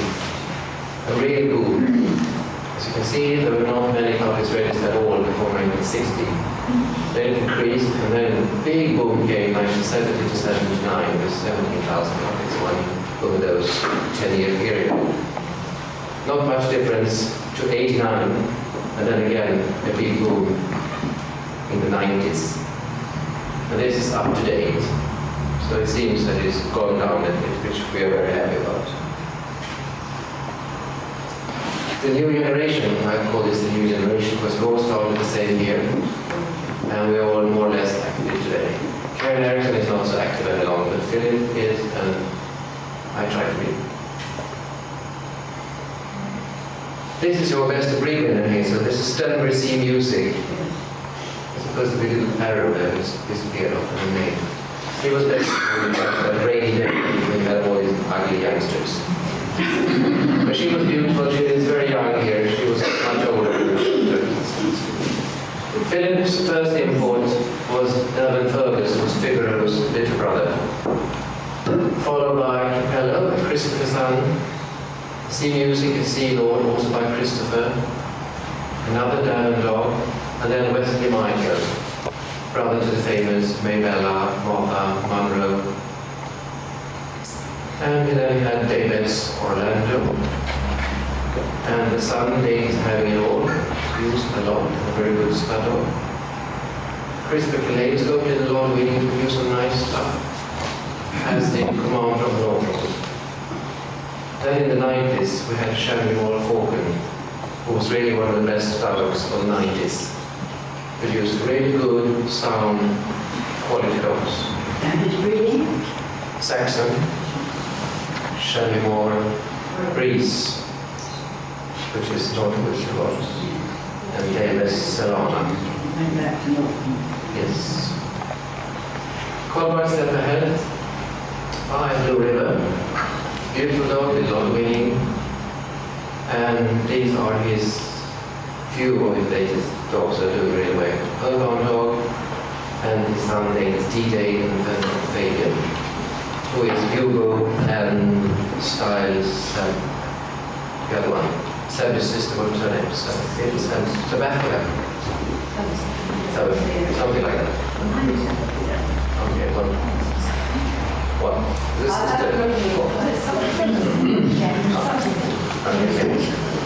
So this is Fergus, number 71, Fellow 73, I think, the Shadow Dog, and Blue River Sun. They have changed, I'm sorry. Yes. They have to go back again, they have changed. You can see the change to the Blue River Sun. Definitely. Karen Erickson was a kindergarten prefix. The first import was Tarquin of Maryville. He was a son of Sansio Saracen of Westby. Dear my Donald, here is Donald with Derek Fry's party when they went over to Sweden to visit. And Donald was a fabulous dog, beautiful, sound, in all respects. Beautiful, beautiful dog. Wonderful temperament. Did a lot for the breed, yes? Was he the same as the dog you showed before? Yes, yes, early yes, his father. Karen had a very famous baby called Megan's Gala Linda, and she used AI from Figaro on her, and had three star dogs, and they were also very influential at the time.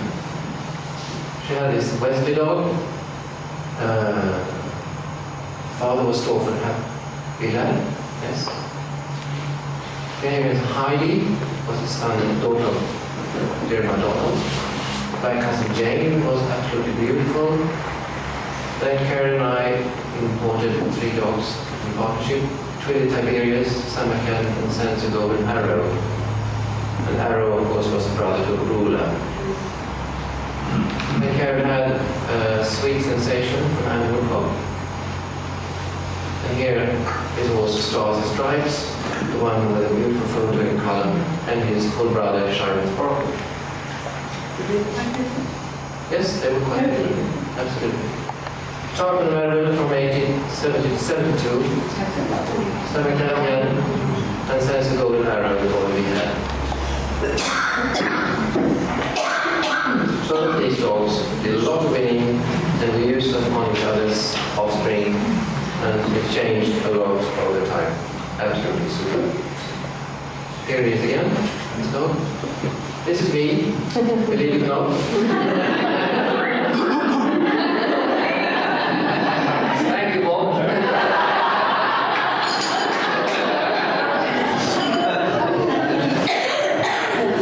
I had my first dog in 68. I said tiny. But anyway, that's a pet. And I had 2 bitches 14 in 71. This is the one from Philip, and one from Mrs. Lydia, of course, partially at the same year. She was out of the Cameron's bitch. And this one was granddaughter of the Cameron's bitch. So that was the background. And as Hazel mentioned before, I had one of these Garima Moonbeam, Fortis Liberata. And later I had a Garima Rosamond. And then 1980, did you bring Zacharias? Yes. Yes, you brought him over when you were judging. That rainy day. Every day. Right.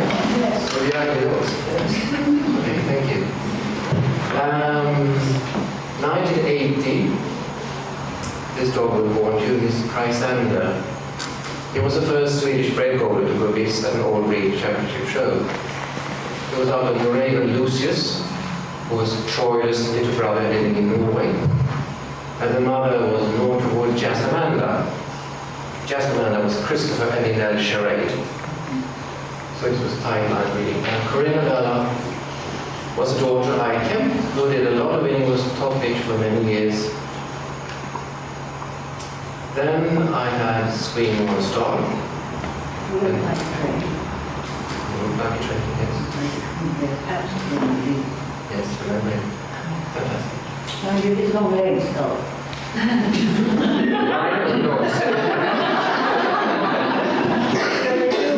Much better in Scandinavia.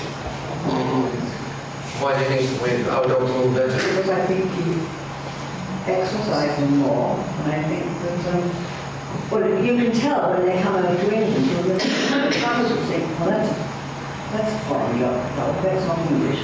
The way they move, I mean, they pound round, the handlers pound round. So it means that Younger and fitter.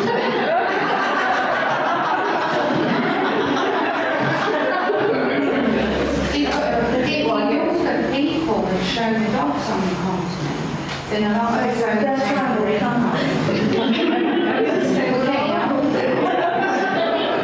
so They are younger. Yes.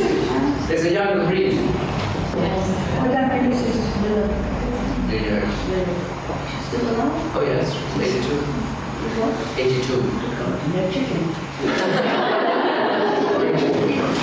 It's quite funny actually, it's a short story. In 1983 I organized a trip to England with 25 breeders from Scandinavia. We were there for about 10 days. We had a bus waiting at Henric, or maybe it was a few weeks ago, I don't remember. We went to the club show, to June Atkinson all the way, to the Northwood, went to an open show. We had a teaching where we did dinner and dance, we went to greyhound racing, we did so many things. But we also went to see Mrs. Hotel of the Yeoman fame, a whole bunch of us. And we were talking a little bit about dogs, and I introduced Mrs. Brownhill, who was one of his pioneer breeders. And she turned 50 that week when we were in England. And then Mr. Hotel said, oh, I don't understand, you're also young. He said, this lady is the pioneer breeder. Yes, she was one of the first. Now I understand, because everybody was so young. I mean, compared to this country where you have always since 100 years, it was a big, big change. They didn't realize that, but the breed is younger. Yes, I had my style boys. I had Masterpiece, a brother to Grace Gold's my guy. Silla I mentioned. And then I was lucky enough to have Rainbow Man with me for 1 year. And we had lots of fun, and he was only going to stay for 6 months. But then he just had to do a lot of winning, so he allowed me to have him for 12 months. We wanted to see, we thought it was possible that he would be the top handle, Yes, so we had to go with it. and he was. He was. Yes. And at his first show, it was the big Stockholm show in 99. He came, I went over the week before, I went to one of the shows here, it was Midland. Midland Rainbow Man showed on Sunday. On the Monday, we raced up to Manchester. We were in a terrible car crash and we were waiting. He was chased by a bear in the woods. Oh no. And they said, we haven't weighed this dog in because we were so late. Yes. So I said to him, hop up on the carriage, you know, waiting for the suitcases go. And he jumped up on, we're sitting next to the suitcase so that they could weigh it. Yes, he was born. He was born. And I took him all the way to the gate. We actually bought the flight because there was no time to put him in a crate and all this. And at the gate, we put him in a crate, and we were both like, now how is this going to work? 1.5 hours flight, landed in Stockholm, opened the gate. When? So, on the Saturday you were shown, nobody knew anything about this in Sweden because I really kept it a secret. Entered, and I was extremely stressed, bringing out this wonderful new dog that nobody has ever seen probably in Sweden. Nobody knew anything about it. I was showing her to Henric, and she had no idea. And I remember I showed him in the class, and there were about 10 people near him taking lots of photos and flashes all the time. That's nice. So, best of breed. And then I had Marianne jumping best gun dog. He won the gun and room, which was absolutely fabulous. And you had no idea what it was. Then it was number 3 best in show. So he's coming back the next day. So number 3 out of 8,000 dogs. Actually, there is a story between the two of them, because I will tell you this. Henry, we were at KA, I think it was, and we weren't interested in what we showed. We had this telephone call in Sweden that this dog had done so well. We were thrilled. And it was, must have been on the Friday, and you were going back on the Sunday, because Henry rang me on the Saturday, and he said, Sunday I've lost him. True? Yes? He's gone. He's gone. I took him out for a walk and he hasn't come back. I lost him. Eventually they will come back. So I said, don't worry, I know Rudy, he has a brain, he's not a stupid dog, he will be back. Yes. And 20 minutes later he rang me and said he's sitting on the floor. Yes. Guess where my heart was in. It's awful. Okay, these are a few photos of the old dogs. Midland, from foreign paper rental. Zacharias came in 1980. His father was Vasily Bartholomew of Garima, eldest breeding. Crescender from the north of Woodbridge. His daughter Corinna Bella. Swing on the Star, the one with the good movement. Fryckstrand we've seen before. Silk Bella 5 years. And Rainbow Man winning one of his groups. Solitaire was a beautiful bitch, and her father was Sense Golden Arrow. Masterpiece. Here I have just 3 bitches sitting. Fryckstrand, Bella, and Savannah. This is my urinary boy, Henric Lindström.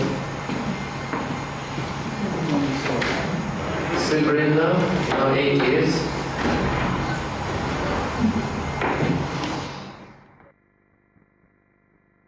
This is from 85 to 92, Lincoln celebration. This is Judica Jaguar with Agneta, with Jasper's brother. We have Fryckstrand Krakiak in the north of Sweden. Tina Lindmans, Festival Prairie Criminal, did a lot of winning. Then Henric and the Stenbury fame was moving into Sweden. This was one of the big winners. DreamHack's Christmas Adventure was another of DreamHack's top winning dogs. Harry May Fadilla, Saxon Daughter, yes, also owned by Henric on the Stenburys. Stanford Lewisburg was produced beautiful dogs. Then the sort of start of the Stanroffs in Sweden. Cecilia's sister to Sailor Boy, owned by Combine Kennel. And then we had Explosive Symphony, was very good stud dog. Fantastic Lumber, beautiful smart moving dog. And then this fabulous fish called Bonnie Flockrill. Sailor Boy's sister, you see a bit different type of what we had. Blue smoke with this quite extreme outline, water wingen, and Bonnie Flockrill I did a lot.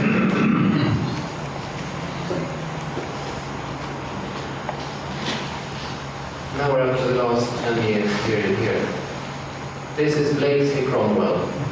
Blakely Cromwell, Jasper's son. One of the top winning dogs ever in Sweden. I don't remember how many best of breeds, so I maybe 40 best of breeds in place. Numerous group wins and best in shows. Beautiful, beautiful dog. Tasmanian Torita, Charles Henry daughter, has been a wonderful group bitch for the Golden Lion Kennel. Cheered Way of the World, out of Shanmore Baronet, Silvana's son, been a very sound stud dog. We had some dusty medallion man, and two more stone grids. Rostic Rugger, Swedish bread, but with a lot of winning. Inaska's Snowflake and Song of Songs, brother and sister, both by Shannon Falcon. Flopper Hazelnut, another of Fryckstrand's beautiful pictures. We had Radiant Angus, and then another standoff to the Combine Kennel. Tortellino Observer is the son of Cromwell, one of the top living dogs for the last 8 years. Golden Eyes Dirt Dancer, son from the first Tasmanian to Rita. Flocken Havana is his daughter of Hazelnut. And now we have Treewater Overture. And here are a few of the photos.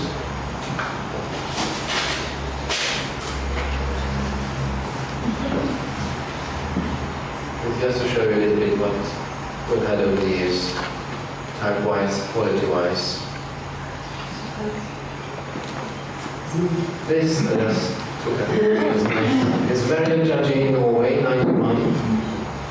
Me and Henric handling. This is in the north of Norway. We hired one engine flight. Driving would be about 12 hours, 10 hours. So with one engine flight, one pilot, and 3 of us. We also brought flat coats, I think we did, yes. So that was quite exclusive. 2 hours instead of 10 hours driving. We went in the morning and back in the evening. A little bit about the club. We have a lot of members, actually, in Sweden. This is what we do. We have a newsletter that we publish 4 times a year, which is quite thick. This is the sort of newsletter we have. So it's a little bit like a book. We have a yearbook that comes every year. We have a pedigree book, which is published every 5th year, containing lots of pedigrees. We organize puppy and open and club shows. And as you can see, also field trials, and military meetings, breed conferences, judges courses. We have a puppy list and breeding council. A little bit quickly about the health scheme. What we shape is, of course, the hips, elbows, the eyes. All dogs are identified. We must sell puppies that are microchip or tattoo. And everything is checked. Minimum 12 months. We have, of course, the FCI system, A, B, C, D, E. A, B is clear, C is borderline. Elbows, the same. 0, 1, 2, 3. 1 means borderline. Eyes, of course, we check. We have a unique data system in Sweden, which we're very proud of. Swedish Kennel, anybody can go into this. It doesn't cost anything. You can go into this dog data, it's called hunddata in Swedish, or Avels data. Just go into the Swedish Kennel and click, and you will find every all news about hips, eyes, elbows, combinations, show results, whatever. Or you can go via the Golden Retriever Club, that is called the RAS data.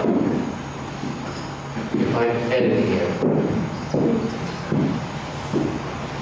And this is what Marianne said. These are the classes, but they do vary from many countries, as we said. Junior, intermediate, open field trial champion, veteran. These are the titles you can have in Sweden.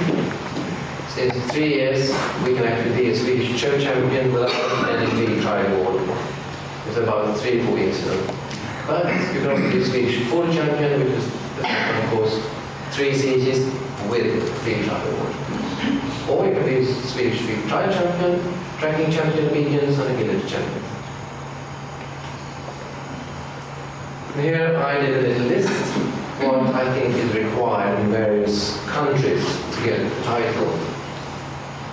Finland, as you see, they need a field trial to be a champion or a working test. Denmark, not any longer since 1st of January this year. And I think this is correct in the Netherlands as well, isn't it? Most recent, yes. Germany, 5? Yes. Belgium getting the field trials. Luxembourg 2. What is it?